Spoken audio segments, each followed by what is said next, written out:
रामकृष्ण हरी जळगावच्या महापौरांची सहकाऱ्यांसह सायकलवरून पंढरपूर वारी. जळगाव सायकलिस्ट ग्रुपच्या सायकलपटूंचा सोबतीने सहभाग.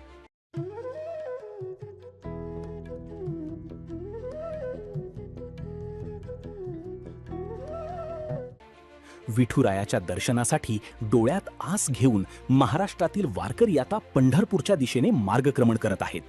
आज जळगाव शहरातून देखील अशीच एक वारी पंढरीला निघाली असून याचे वैशिष्ट्य म्हणजे यात वारकरी हे पायी अथवा कोणत्या वाहनाने नव्हेत तर सायकलने प्रवास करून विठुरायाचे दर्शन घेणार आहेत. जळगाव सायकलिस्ट ग्रुपच्या वतीने या अनोख्या वारीचे आयोजन करण्यात आले असून यंदा हे वारीचे 5वे वर्ष आहे.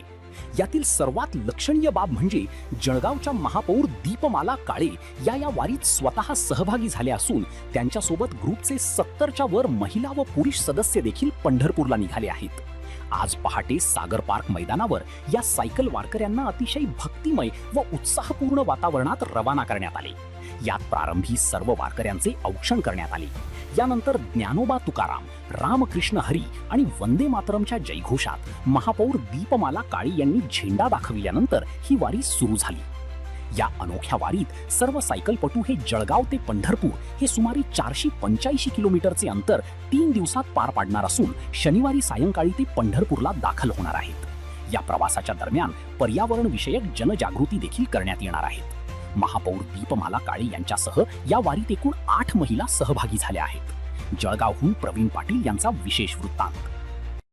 बघायला आपण सर्वात मोठी सायकल लिस्ट मारलेली आपण 1200 किलोमीटर. मी स्वप्नील मराठे रँडोनियर आहेत. लॉंगेस्ट राईड केलेले आहेत 200 किलोमीटर 300 किलोमीटर आणि सगळ्यात लॉंगेस्ट राईड आहे 1200 किलोमीटर 4 दिवसामध्ये कंप्लीट झालेली आहे.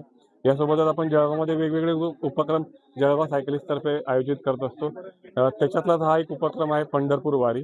मागच्या 3 वर्षापासून आम्ही वारीसाठी जात आहोत. तर हे जळगाव सायकलिस्टचं 4थं वर्ष आहे. यामध्ये सुरुवातीला फक्त 2च रायडर होते ज्यांनी वारी सुरू केली होती. तर आज जवळजवळ 68 रायडर आहेत जे यावर्षी वारीला जात आहेत.